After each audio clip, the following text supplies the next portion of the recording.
Hello everyone, তো আশা করি সবারই পড়াশোনা ভালোই চলছে। তো দেখো, আজকে হচ্ছে যে টপিকটা নিয়ে আলোচনা করব, এটা হচ্ছে ক্লাস 9-এর জীবন বিজ্ঞানের চ্যাপ্টার 4, ঠিক আছে? তো যে টপিকটা হচ্ছে সেটার নাম হচ্ছে ধৌতকরণ। তো আমি আগের ভিডিওতে হচ্ছে 24 নম্বর প্রশ্ন পর্যন্ত করিয়ে দিয়েছি। তো আজকে হচ্ছে 25 নম্বর প্রশ্নটা থেকে শুরু হচ্ছে। তো দেখো, প্রথম যে 25 নম্বরের প্রশ্নটা আছে আর কি, সেটা কি বলা আছে যে ধৌতকরণ কি। তো এটার অ্যান্সারটা হয়ে যাচ্ছে যে উপায়ে ডিটারজেন্ট, সাবান, পেস্ট, অ্যান্টিসেপটিক, লোশন ইত্যাদির সাহায্যে আর কি হাত, পা, মুখ, দেহ, পোশাক পরিচ্ছদ পরিষ্কার করে জীবাণুমুক্ত করা হয়, তাকে হচ্ছে ধৌতকরণ বলে। এক কথায় আমরা যে হাত, পা, মুখ, দেহ, পোশাক পরিচ্ছদ এসব হচ্ছে ধুয়ে পরিষ্কার করি, সেটাই হচ্ছে ধৌতকরণ। এরপরে দেখো, যেটা 26 নম্বরের প্রশ্ন আছে যে ধৌতকরণের গুরুত্ব কী। তো এটা অ্যান্সারটা হয়ে যাচ্ছে যে রোগ জীবাণুদের হাত থেকে রেহাই পাওয়া যায়, আর স্বাস্থ্যবান শরীর গড়ে তোলা আর কি যায় ধৌতকরণের মাধ্যমে। কারণটা হচ্ছে যে দেখো, আমরা ধৌতকরণের মাধ্যমে কি পরিষ্কার করি? জীবাণু পরিষ্কার করি, মানে জীবাণুমুক্ত মানে জীবাণুমুক্ত আর কি হওয়ার চেষ্টা করি, এটাই হচ্ছে ধৌতকরণ। এবার দেখো, যেটা 27 নম্বরের প্রশ্ন আছে, এটা কিন্তু মোস্ট ইম্পর্টেন্ট প্রশ্ন। এই প্রশ্নটা পরীক্ষায় আসে, ঠিক আছে? এটা মানে খুবই কমন একবারে।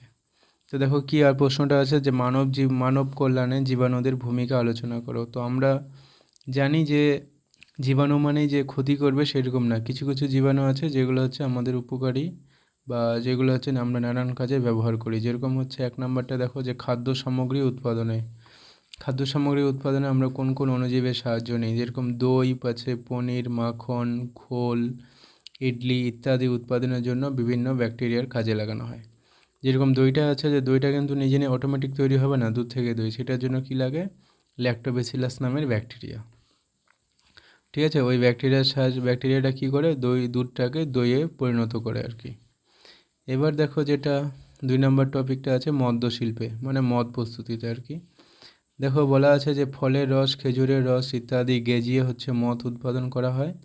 এই কাজে জীবাণুদের ব্যবহার করা হয়, মদ যে বানানো হয় সেই কাজে হচ্ছে জীবাণু ব্যবহার করা হয়।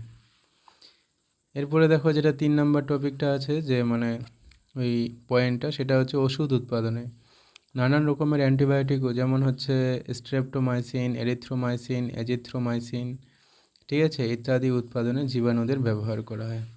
অ্যান্টিবায়োটিক ওষুধ যেগুলো হচ্ছে আমরা অ্যান্টিবায়োটিক ওষুধকে কী ওষুধ বলা হয়? জীবনদায়ী ওষুধ, ঠিক আছে? তো এই ওষুধগুলো উৎপাদনে হচ্ছে নানান রকমের জীবাণু ব্যবহার করা হয়। 4 নম্বর যেটা আছে পয়েন্ট, সেটা হচ্ছে ভ্যাকসিন উৎপাদনে যক্ষ্মা, কলেরা, প্লেগ, টিটেনাস ইত্যাদির হচ্ছে ভ্যাকসিন তৈরিতে মৃত বা জীবিত জীবাণুদের ব্যবহার করা হয়।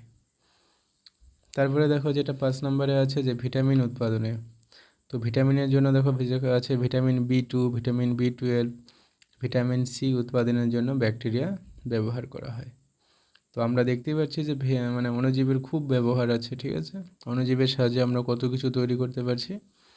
এরপরে দেখো, যেটা 28 নম্বরের প্রশ্ন হচ্ছে, সেটা হচ্ছে পেস্ট কী জিনিস। তো আমি এখানে দেখো দাগানো আছে যে যেসব জীব প্রত্যক্ষ বা পরোক্ষভাবে এইসব কিছু না বললেও একবার এখানে মানুষের অর্থনৈতিক ক্ষতি সাধন করে, তাদেরকে হচ্ছে পেস্ট বলে। তো দেখো এবার পুরোটাই পড়ছি, যে যেসব জীব প্রত্যক্ষ বা পরোক্ষভাবে ফসলি, উদ্ভিদ, গৃহপালিত পশু পাখিদের ক্ষয়ক্ষতি করে, মানুষের অর্থনৈতিক ক্ষতি সাধন করে, তাদের হচ্ছে পেস্ট বলে। উদাহরণ হিসেবে দেখো কি বলা আছে, যে মাজরা পোকা, গন্ধি পোকা, ইঁদুর, ব্যাকটেরিয়া, ছত্রাক ইত্যাদি, এরা হচ্ছে পেস্ট। এরা হচ্ছে কোনো না কোনোভাবে হচ্ছে মানুষের অর্থনৈতিক ক্ষতি সাধন করবে, মানে হচ্ছে ইকোনমিক্যালি লস, মানে টাকা পয়সার ক্ষতি সাধন করবে এইসব জীবগুলো, ঠিক আছে? তো এদেরকে কি বলা হয়? পেস্ট।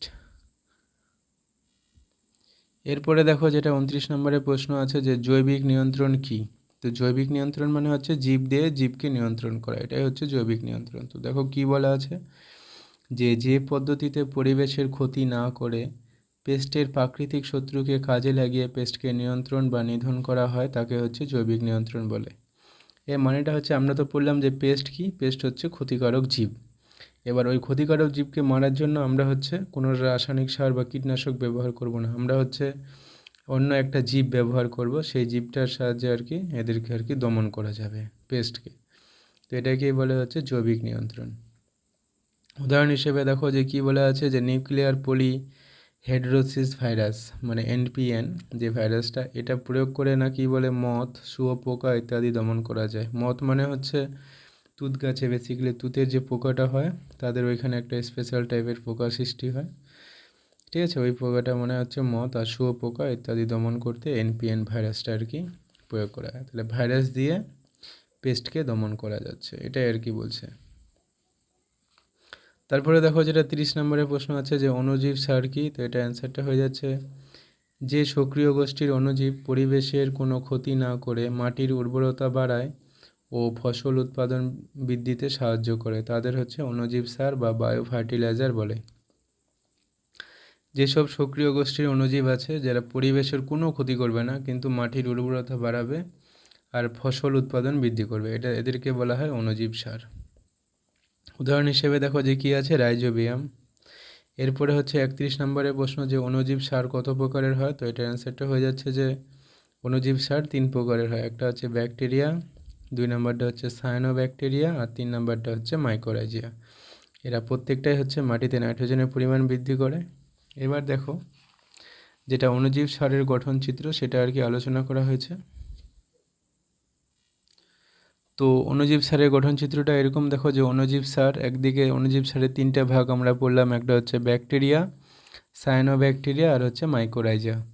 এবার ব্যাকটেরিয়া যা আছে, আবার ব্যাকটেরিয়াকে 2টা ভাগ করেছে, একটা হচ্ছে মুক্তজীবী ব্যাকটেরিয়া আর একটা হচ্ছে মিথজীবী ব্যাকটেরিয়া। মুক্তজীবী মানে এরা হচ্ছে মুক্ত অবস্থায় থাকে। উদাহরণ হিসেবে দেখো কী বলা আছে যে অ্যাজোটোব্যাক্টার, ক্লোস্ট্রিডিয়াম ইত্যাদি, এইসব ব্যাকটেরিয়া হচ্ছে মুক্তজীবী ব্যাকটেরিয়া। আর মিথজীবী ব্যাকটেরিয়া এটা হচ্ছে উদাহরণ হিসেবে কী বলা আছে দেখো যে রাইজোবিয়াম। সায়ানোব্যাকটেরিয়ার উদাহরণ হচ্ছে অ্যানাবিনা, নস্টক, অলোসিরা ইত্যাদি। আর মাইকোরাইজার উদাহরণ হচ্ছে গ্লোমাস নামক ছত্রাক, এরা যে আছে এরা হচ্ছে ছত্রাক এক টাইপের, গ্লোমাস, তো এদেরকে নাম দিয়েছে মাইকোরাইজা। এইসব জিনিসগুলো যে দেখতে পাচ্ছি এরা আমাদের কী হিসাবে ব্যবহার করা হয়, অণুজীব সার হিসাবে। তো এবার দেখো যেটা 33 নম্বরের প্রশ্ন সেটা হচ্ছে মোস্ট ইম্পর্টেন্ট প্রশ্ন, এটা পরীক্ষায় খুবই আসে বা খুবই এসেছে, অন্যান্য বারও খুব আসে, ঠিক আছে। তো সেটা হচ্ছে দেখো যে সিম্বিগোত্রীয় উদ্ভিদের, সিম্বিগোত্রীয় উদ্ভিদ বলতে আমরা মটর, সিম, ধইঞ্চা এইসব উদ্ভিদ বুঝি, এদের মূলের অর্বুদে বসবাসকারী মিথজীবী ব্যাকটেরিয়ার নাম কি, তো এটা হচ্ছে রাইজোবিয়াম। এবার দেখো যেটা 34 নম্বরের প্রশ্ন আছে যে অসিম্বিগোত্রীয় উদ্ভিদের মূলে বসবাসকারী অণুজীবটির নাম, তো এটার অ্যান্সারটা হয়ে যাচ্ছে ফ্রানকিয়া। যে ফ্রানকিয়া আছে এটা হচ্ছে অসিম্বিগোত্রীয় উদ্ভিদের মূলে, মনে করো আম গাছ, জাম গাছ, যে বড় বড় গাছগুলো হয় ওইসব গাছের মূলে আর কি এই অণুজীবটা বসবাস করে, আর অণুজীবটা হচ্ছে ওইসব গাছকে নানান ধরনের পুষ্টি সরবরাহ করে, ঠিক আছে। তো যাই হোক, আজকের এই ভিডিওতে এই পর্যন্তই, দেখা হচ্ছে নেক্সট ভিডিওতে।